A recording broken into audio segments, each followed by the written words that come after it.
제22회차 지금부터 시작하는데요. 저는 진행자 김정호입니다. 반갑습니다. 네, 그리고 네, 반갑습니다. 주민과 딱 붙어 있고 싶은 그리고 모든 이슈를 딱딱 풀어드리고 싶은 딱풀 의원 최덕종 남구의원입니다. 오늘 또 정말 필요한 소식, 다양한 소식 갖고 오셨던데요. 소개 부탁드립니다. 예, 첫 번째로 며칠 전에 미국의 대선이 끝났지 않습니까? 네. 거기에 트럼프가 당선이 됐는데 트럼프 대통령이 당선됨으로 우리 울산의 경제에 여러 가지 후폭풍이 우려가 되는 상황이 있다는 것을 먼저 말씀드리고 싶습니다. 트럼프 대통령이 공약에 내세운 것 중에 하나가 보편 관세라 해가지고 모든 국가에 관세를 10%에서 20% 인상한다. 그리고 중국산은 예 없이 60% 인상을 한다. 이렇게 지금 두고 있죠.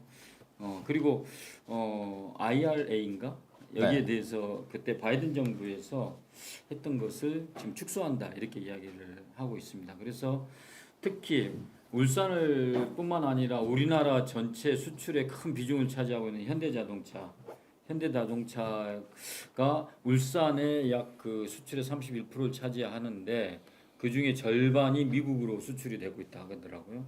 그리고 46%가 자동차 산업 46%가 미국으로 우리나라 전체에 가고 있는데 여기에 이제 관세가 올라가고 그 다음에 전기차 보조금을 축소하는 거에 들어있는 IRA 폐지 또는 축소 이게 이제 추진이 된다면은 울산에서 생산해서 미국으로 수출하는 게 너무나 이제 높은 가격을 먹이게 되니까 이제 자동차 업체에서는 당연히 그러면 생산 공장을 미국으로 이전을 할 수밖에 없는 상황이 되거든요. 그렇게 되면은 울산의 경제에 막대한 영향을 미치게 된다. 그런 우려가 있는 거죠. 안 그래도 그 미국 엘라베마 공장이 이제 현대자동차, 예. 조지아 공장이 기아자동차 이렇거든요. 예.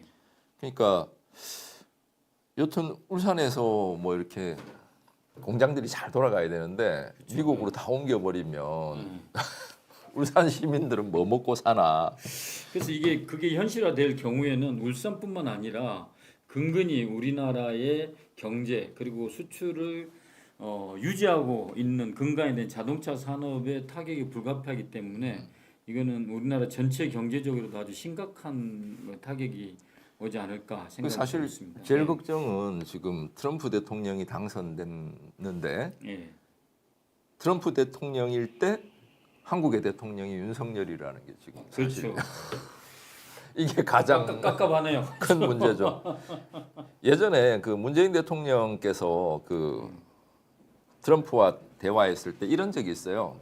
그 이제 한국이 너무 많이 팔고 있다. 이거 시정해야 되지 않냐 이러니까 그때 문재인 대통령이 뭐라고 했냐면 그 지금 팔리고 있는 거 엘라베마와 조지아에서 지금 만들어서 파는 거다. 이미 충분히 기여를 엄청나게 하고 있다. 이런 그 논점을 정확하게 이렇게 파악하고 뭔가 이렇게 요리조리 피해갈 수 있는 현명함이 있어야 되는데 전혀 기대하기가 쉽지 않는 내용이네요. 그러니까 지금 보면 왜 트럼프 당선되는 날 이제 바이든과 한미 정상회담 속보 내고 또 다 받아들일 가능성이 있습니다. 뭐 방위 분담금을 10배를 올려가지고 100억 달러? 100억 달러면 얼마입니까? 예, 어마어마한 돈을 지금 이렇게 우리나라를 무슨 머니 머신이라고 하면서 네. 우리나라의 돈을 뺏어가겠다고 공약을 했는데 거기에다가 이제 중국의 관세를 60%를 매기면은 네. 중국의 석유화학 제품들이 미국으로 가지 못하니까 이제 그 중국산 저가 석유화학 제품들을 동남아시아나 우리랑 경쟁하는데 또는 우리나라에 물밀듯이 안 팔리는 이제 석유화학 제품을 밀어낼 거란 말이죠. 그렇죠. 그렇게 되면은 우리나라 이 석유 특히 울산에 있는 석유화학 제품들이 중국산에 밀려서 이렇게 고전을 할 수밖에 없는 상황이 될 수밖에 없다는 지금도 것도 사실 중국산 예. 때문에 굉장히 힘든 상황이라고 하더라고요. 예. 몇 년 전만 해도 약 한 70억 달러 됐던 석유화학 제품 대중국 수출이 지금 28억 달러로 거의 반 3분의 1 토막이 나 있는 상황인데 거기에다가 미국에서 중국산 모든 제품의 관세를 60% 먹일 때는 이게 큰 타격이 불가피하다 이렇게 전망을 하고 있죠. 뭐 그러면 이제 한국에서 나오는 석유화학 제품을 미국으로 판매할 수 그렇죠. 있는 저도 방법. 어떤 그 생각에서 왜 자동차는 미국에서 팔려고 하면서 석유화학 제품은 굳이 우리나라에다가 하려고 하는가 이게 의문인데 아무튼 미국 쪽으로 활로를 개척해야 되겠죠. 그러니까 저는 이번에 그 미 대선을 보면서 어떤 게 생각이 났냐면 거기도 여론조사상으로는 해리스가 갑자기 막 치고 올라가고 있다. 뭐 그런 얘기들이 있었잖아요. 그 이제 나중에 알고 보니까 현격한 차이가 나더란 말이죠. 이 여론조사라는 게 보면 별로 정확할 때보다 부정확할 때가 많고 그렇죠. 도박 사이트 있죠. 그게 더 정확한. 그러니까 영국의 도박 사이트 이런 데 보면 이제 여러 가지 것들 가지고 베팅을 하던데 트럼프와 해리스의 베팅 걸었을 때 도박 사이트는 꽤 정확하게 맞추더라고. 사실 이번에 그 지난 대선에서 윤석열이냐 이재명이냐 이것도 그 도박 사이트를 제가 이렇게 봤었는데 그때도 윤석열의 베팅을 하는. 그럼 앞으로 여론조사 볼 필요 없이 도박 사이트를 좀 우리가 참고를 많이 해야 되겠네요. 뭐 여론조사 꽃도 이번 총선 때 너무 많이 틀려가지고. 뭐 다양한 여론조사 기관들이 틀리죠. 네. 예, 그래서 틀리는 게 문제가 아니고 사실 이번에 그 명도사, 예, 네, 그 여론조사를 아예 조작 왜곡해서 뭔가 다른 결과를 만들어내려고 하잖아요. 그러니까요. 네, 이런 것들이 좀 문제인 것 같다. 네. 그다음 소식은요. 예, 다음 소식은 울산에 그 오래간만에 훈훈하다면 훈훈한 소식이 있는데 지난주 금요일쯤에 신정동에 있는 종화체육관이 종화 이노베이션 센터로 준공식을 가졌습니다. 네. 거기에 이제 각종 뭐 혁신센터, 그다음에 청소년 어린이를 위한 도서관, 청년들의 어떤 이제 AI랄지 이런 걸 배울 수 있는 공간을 만들고 또 기존에 있는 종화체육관도 열 계획인데 이게 이제 보니까 이종화 선생이란 분이 고 네. 이종화 선생님 분이 그 자리에 1977년도에 이 기부로 그 당시에 우리 별로 이렇게 체육 인프라가 부족했던 울산에 굉장히 오랫동안 시민들의 사랑을 받는 체육관으로서 자리매김을 했다. 그때 당시 하더라고요. 울산만 예. 해도 울산은 뭐 30몇만 정도밖에 인구가 없었을 때고 네. 실내 체육관이라는 것 자체가 없었죠. 그러니까요. 네. 그래서 그런데 이번에 이것을 이제 오래된 건물이니까 새로 리모델링 할 때 사진에 보는 것 같이 전혀 다른 모습으로 이제 새롭게 단장을 했는데 이때 약 한 500억 가량 들었거든요. 그 중에 330억 원을 이종화 선생님의 아들인 이주영 회장이 기부를 해서 이 공사가 완성될 수 있었다고 합니다. 그래서 대를 이어서 네, 대를 이은 기부. 훈훈하네요. 예, 그래서 우리 울산에 뭐 SK도 대공원을 이렇게 기부한 거 있지만은 또 이렇게 뭐 중소기업이라면 중소기업이라 할 수 있는 KCC 뭐 정보통신 회장님이 하시더라고요. 네. 그래서 이분이 330억을 자기 아버지의 뜻을 여기 저 자료화면 뒷부분에 보면 고 이종화 선생님은 천수꾼의 아들로 태어나서 과수원밭을 배밭으로 읽어가지고 네. 토지 건립 비용 1억 3천만 원을 들여서 이제 뭐 평생 수건 사업인 종화체육관을 이렇게 만들어서 기부했다. 그런 거. 그래서 우리 경주 최부자도 보면은 사실은 기존에 지금 자본주의 같이 끝없는 욕심을 부리는 그런 자본가 모습이 아니었고 이종화 선생님도 마찬가지고 뭔가 이렇게 근방에 있는 백성들을 이롭게 하는 미국 얘기 한 번 더 하자면 예. 빌 게이츠나 왜 그 워렌 버핏이나 예. 초부자들은 이제 부자 감세에 대해서 반대한다고 해요. 예. 지금 현재의 시스템이 탐욕적인 어떤 자본주의의 극단으로 갔을 때 예. 세상이 굉장히 힘들어질 거잖아요. 그렇죠. 예. 그렇게 해서 체제가 전복되는 것보다 네. 이제 예, 그 부분은 뭐 나중에 한번 따로 한번 제가 록펠러 일이 뭐 기부를 많이 했다고 우리 아버지께서 예수 잘 믿으면 록펠러 같이 된다 해가지고 한번 이제 록펠러가 상당히 노동자를 착취하고 그 물가를 높여가지고 뭐 이 독점 자본으로 악명 높은데 그 사람이 자기를 세탁하기 위해서 기부를 많이 하는 이런 경우도 있더라고요. 근데 그렇죠. 네. 그런데 이제 이런 분 같은 경우는 지역에서 뭐 자기 잘하고 난대를 위해서 기부하고 대를 위해서 했다는 게 상당히 좀 한번 우리가 살펴볼. 근데 록펠러 얘기하셨는데 록펠러가 만든 대학이 시카고 대학이라고 미국에 예. 그 우리 SK 최종현 회장 뭐 이렇게 그렇구나. 노소영 회장이 거기서 만나고 뭐 이런 거 있잖아요. 예. 그 시카고 학파가 윤석열이 정말 좋아하는 아 프리드만? 네 밀턴 프리드먼 네. 하여튼 그러니까 뭐 좀 그런 게 있네요. 네, 그렇습니다. 네 넘어가죠. 세 번째 네. 소식은 조금은 황당할 수 있는 소식인데 지난주 9일날 울산시에서 그 말이 많은 학성공원 물길 복원 이제 프로젝트를 본격화하겠다. 그래서 경제성, 타당성 조사 영역 기관을 선정한다고 발표를 했습니다. 그래서 이게 이제 총 사업비가 5,863억 원 어마어마한 돈이 드는데 이게 863억.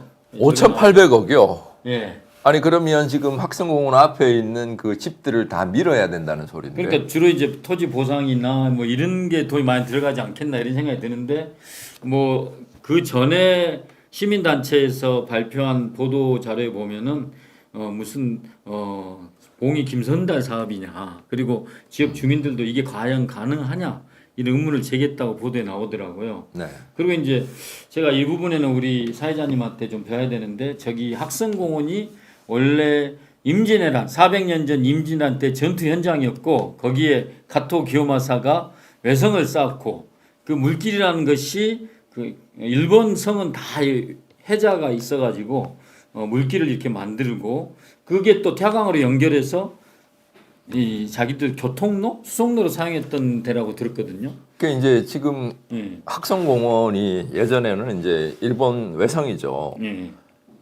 이걸 물길 복원하려는 시도가 지금만 있는 게 아니라 일제 시대 때도 있었어요. 일제 시대 때.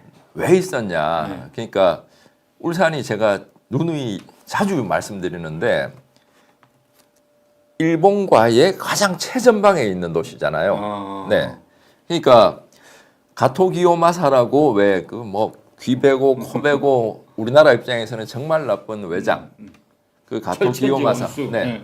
그 임진왜란의 가장 큰 전투 중에 하나인 정유재란 울산성 전투가 여기에서 벌어졌고 학성공원은 그때 외성이죠. 그러면 일본군이 쌓은 성. 그죠. 조명연합군은 어디에 있었냐면 지금 그 울산 MBC 방송국 있는 그 자리 거기에서 진을 치고 있고 서로 간에 그렇게 안 멀었네요. 그죠. 그 서로 간에 이렇게 공방이 막 벌어지고 이랬단 말이에요. 그때 가토기요마사가 이제 성 전체가 포위되어 있으니까 물도 없고 그래서 이제 막 그 공성전을 벌일 때 포위하고 아예 외부와의 그 교통이나 이런 걸 단절시켜 버리잖아요. 그래서 말의 피를 먹고 그렇게 버텼다. 이런 게 일본 교과서에 실려 있대. 일본 입장으로 보면은 굉장히 역사에 길이 남기고 싶은. 그래서 일제 시대 때 수학 여행을 울산 외성으로 이렇게 왔다고 해요. 그리고 이거 외에도 이상하게 그 식민지 시대의 어떤 역사적 이런 것들을 계속 뭔가 복원하려고 하는 움직임들이 계속 있어 왔어요. 2013년도에 아마 지금 박성민 국회의원이 중구청장 재직하던 시절에 그때도 가토기요마사 동상을 이제 학성공원에다 설치를 하겠다. 뭐 이거 가지고 난리가 났는데 시민단체들이 들고 일어나서 막았었거든요. 지금 보면 그 가토기요마사가 울산성 전투에서 이렇게 도망을 가서 어디로 가냐면 서생포 외성을 가요. 그 서생포 외성 밤에 가면 지금 어떻게 돼 있는지 혹시 아세요? 서생포 외성? 네, 진화해수욕장에 있는. 네, 거기 가면 밤에 성벽에 조명을 탁 해놨어. 내가 보고 야 이건 좀 아닌데. 그러니까 침략했던 어떤 그런 장소를 계속 복원하고 막 밤에 조명 막 하고 이런 나라가 그러니까 역사적인 어떤 맥락을 잘 이해하지 못하니까 이런 문제들이 생기는 것이고 맞습니다. 예. 울산 동구에도 어떤 게 있냐면 이제 방어진 방파제 축조 기념비라고 그 예전에 해방되고 나서 그걸 다 어딘가 발로 뭐 다 끌고 가서 없애버렸던 걸 새로 찾아가지고 지금 다시 세워놨거든요. 그 동구에 지역문화재 12개 중에 하나로 지금 기록돼 있고 예전에는 1호였어요. 거기에 뭐라고 이렇게 돼 있냐면 우리 동해를 일본해라고 아주 선명하게 적혀 있는 그 방어진 방파제 축조 기념비가 지역의 이제 문화재다. 야, 여기에 더해서 지금 김두겸 시장이 5,800억을 들여서 외성을 복원한다고요? 예, 외성 물길을 복원해가지고 김두겸은 항상 자기의 사업에 대해서 딴지를 건 사람을 향해서 빨갱이라는 소리 많이 하거든요. 친일파잖아요. 아니 뭐 친일파들이 이래 가지고 주민들이 관광이 발전하고 잠깐만요. 뭐 제가 좋겠다, 이렇게 친일파잖아요. 요거는 수정하겠습니다. 왜냐하면 친일파들이나 할 일이잖아. 왜냐하면 소송 걸릴 수 있으니까. 그래 이게 이거 입장을 바꿔서 생각하면 정말 일본 입장에서는 자기들이 침략했던 나라에 자기들의 전공비를 우리 돈을 가지고 만들어주는 정말 참 희한한 일이 벌어지는 거네, 그죠? 그 지금 보시면 이 관련해서 이제 울산저널과 그 정책과 비전 포럼이 함께하는 화요 토론이라는 게 있어요. 예, 거기서 10월 1일 날 한번 다룬 적이 있습니다. 울산에서 이 관련으로 정말 얘기를 가장 맛깔나게 해주시는 분이 누구냐면 이제 그 노동역사관의 배문석 사무처장, 네, 사무국장. 이분 모시고 한번 여기에 대해서 한번 이걸 좀 이슈화 깊게 시켜야 될것 한번 같습니다. 얘기를 한번 나눠봐야 될 것 같은 생각이 드네요. 우리의 어떤 독립운동, 또 우리의 역사에 대한 가치를 발견해도 지금 모자랄 판에 아까 지금 보면 남의 나라 역사에 자료화면 대해서 사진 한번 보죠. 네. 이 자료화면 사진에 보면 저 물길을 타고 가토기요마사가 서생포 외성으로 도망을 갔단 말이지. 그런 거 지금 복원하고 일제시대 때 이거 복원하고 싶어가지고 막 애썼는데 그때 울산 민우회에서 반대해서 못했단 말이에요. 그러면 일본 애들이 하고 싶어했던 그 침략의 어떤 그 향수 이런 걸 지금 향수. 우리 세금 가지고 5,800억이나 들여서 한다는데 이걸 해야 됩니까? 와 정말 열받네 듣고 보니까 이걸 진짜 좀 주민들한테 알려야 되고. 그러니까 제가 누누이 강조하는 게 네. 그 울산판 윤석열이 누구냐? 이 정신없는 그 누군가입니다. 예. 정말 울산판 윤석열이 과연 누군가 함께 깊게 한번 생각해봐야 될 뭐저 필요가 아트 있다. 아트 뭐 그 센터 하면서 5천억 한다 하지. 이거 하면서 5천억 한다 하지. 와 정말 답이 안 나옵니다. 그러면서 내년 또 예산은 또 어마어마하게 깎였는데 이런 데는 돈을 어마어마하게 쓰려고 계획하고 있다. 아니 그러니까 지금 소상공인들 아시다시피 아까 종합이노베이션 센터에 있는 그 공업탑을 밤에 한번 가보세요. 지금 어떻게 돼 있는지 그렇죠. 주변이 깜깜합니다. 주변이 거의 다 죽었죠 상가가. 그 요즘 남구에 보면 네. 가로등을 잘 안 켜는지 깜깜해요. 도대체 왜 그렇죠? 아 그래요. 네. 어떤 데는 또 빛공유가 심하다고 또 민원이 많이 들어오는데. 아닌데 저희 딸이 알아보겠습니다. 오랜만에 울산 왔다가 네. 아빠 왜 이렇게 깜깜해? 알겠습니다. 한번 그거는 자세히 알아보겠습니다. 그래서 윤석열도 끌어내려야 되겠고 해서 저희들 민주당 묵산 광역시는 오늘부터 1,000만인 서명운동에 돌입했습니다. 그래서 예 뭐 기자회견을 당 한 얘기는 네, 네. 가급적. 그럼 뭘 이야기하죠? 그러니까 김건희는 민주당에서는 민주당도 그렇고 진보당도 그렇고 예. 지금 윤석열 탄핵이라든지 김건희 특검 이런 게 움직임이 엄청나더라고요. 예. 네. 이게 당만으로 끝나는 것이 아니라 시민들과 연대해서 뭔가 큰 그래 움직임으로 오늘 제가 하루 번졌으면 종일 좋겠다. 울산 대공원 있어 보니까 우리는 이제 김건희 특검하고 밑에 전쟁 반대라는 슬로건도 같이 했거든요. 그렇죠. 근데 김건희 특검에 대해서는 대부분 찬성을 하는데 이제 약간 보수 쪽에 있으신 어르신들은 와서 아니 전쟁을 누가 개가지도 않는데 무슨 반대냐 왜 말을 만들어내느냐고 뭐 그거 가지고 공격을 많이 당했거든요. 아 그러니까 어디죠? 그 뉴스위크인가? 하여튼 이번에 며칠 전에 이제 윤석열 대통령하고 인터뷰한 내용을 보니까 며칠 전에 북한이 핵을 하면 우리도 핵으로 공격한다 이렇게 윤석열이 기자랑 이렇게 대화를 나눴더라고요. 전시 작전 통제권도 없는 그러니까요. 상태에서 그런 얘기를 하는 게 사실 좀 가소롭긴 하죠. 그래서 오늘 뭐 준비한 뉴스는 이 세 가지였습니다. 그래서 어떤 거는 우리 울산이 앞으로 정말 잘 준비해야 될 것도 있고 어떤 건 훈훈한 뉴스도 있고 또 하나는 어이없는 뉴스도 있었습니다. 그래서 울산 시민들이 어찌됐든 이 지역의 이슈에 대해서 관심을 갖고 또 서로 이렇게 필요한 거에 대해서 문제 제기를 하고 이렇게 할 때 조금씩 바뀌지 않겠나 이런 생각을 합니다. 그럴 때 우리 울산저널TV가 큰 역할을 할 수 있었으면 좋겠습니다. 네, 네. 감사합니다. 감사합니다.